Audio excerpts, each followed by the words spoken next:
वर्तमान का जो माहौल है कोरोना के कारण, उसको ध्यान में रखते हुए यह वीडियो किसी एक वर्ग या किसी एक धर्म या किसी एक देश के लिए नहीं, बल्कि इस वीडियो में पूरे विश्व के लिए एक गहरा संदेश है।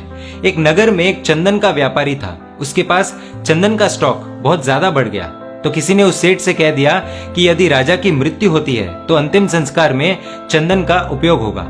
राजा जब भी वहां से पसार होता तो सेठ के मन में यही विचार चलने लगता कि राजा मर जाए, राजा मर जाए। और फिर राजा भी जब उस सेठ को देखता तो उसे सेठ पर बहुत गुस्सा आता, न जाने क्यों।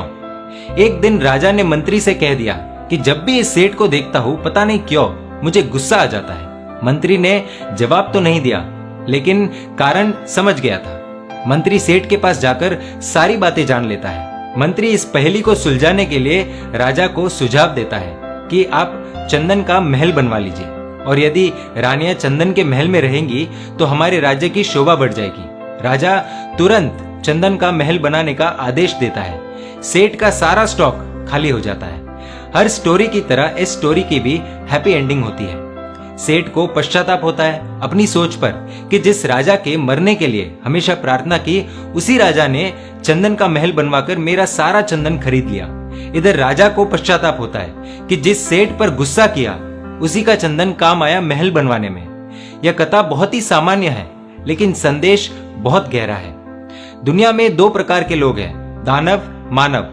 दानव वो जो लोगों की मजबूरी का फायदा उठाते हैं, और मानव वो जो उससे विपरीत होते हैं। अमेरिका में जब कोरोना को लेकर पहली मौत हुई, तब मैट और कॉल्विन नाम के दो भाइयों ने 3 दिन में अनेक दुकानों से हैंड सैनिटाइजर खरीद लिए।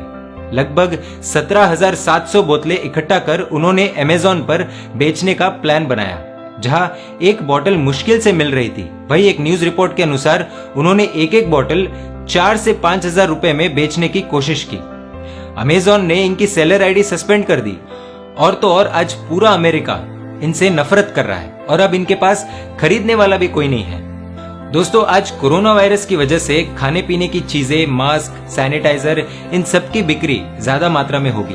लॉकडाउन है 31 तारीख तक, तो जरूरत का सामान भी ज्यादा बिकेगा, और हो सकता है इसके चलते कुछ लोगों के मन में यह भाव आए कि कोरोना ज्यादा से ज्यादा फैलेगा तो मेरे दुकान की चीजें ज्यादा बिकेगी। और अब उस व्यक्ति को यह सोचना होगा कि अन्याय का पैसा आएगा तो वह बर्बादी की तरफ ही लेकर जाएगा, क्योंकि वह पैसा लोगों की मजबूरी का है। और ऐसे समय में क्या हमें किसी भी व्यक्ति की मजबूरी का फायदा उठाना चाहिए?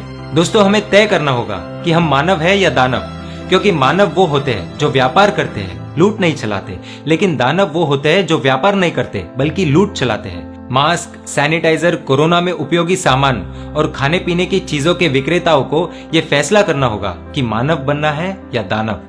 आज अमीर से अमीर व्यक्ति भी घर पर बैठा है। कोरोना भेदभाव जो नहीं करता, और ऐसे समय में पूरे विश्व को सकारात्मक सोच की, दिल से निकली हुई प्रार्थना की जरूरत है, क्योंकि प्रकृति का प्रकोप तो हम देख ही रहे हैं। ऐसे समय में एक तरफ मेडिकल का वीडियो वायरल हो रहा है जिसमें कस्टमर शिकायत कर रहे हैं कि मास्क महंगे दाम में आप बेच रहे हो, और मेडिकल वाला कह रहा है कि यही दाम है, आउट ऑफ स्टॉक है, खरीदना है तो खरीदो। तो दूसरी तरफ अनेक लोग ऐसे हैं जो फ्री में गरीबों को मास्क बांट रहे हैं, खाना दे रहे हैं। ऐसे कठिन समय में पूरे विश्व को सकारात्मक ऊर्जा की जरूरत है, एक पॉजिटिव एनर्जी की जरूरत है। विक्रेता फ्री में तो नहीं देंगे, और वो संभव भी नहीं है, लेकिन यदि विक्रेता मदद के भावों के साथ, प्रार्थना के भावों के साथ चीजें मार्केट के रेट अनुसार बेचेंगे, तो संभव है कि दूसरी ओर से भी सकारात्मक सोच जन्म लेगी। इससे कोरोना का इलाज तो नहीं होगा, लेकिन कोरोना से लड़ने की हिम्मत जरूर मिलेगी, और फिलहाल पूरे विश्व को इसी हिम्मत की जरूरत है। आइए इस सकारात्मक सोच के साथ कोरोना मुक्त विश्व के लिए एक कदम बढ़ाएं।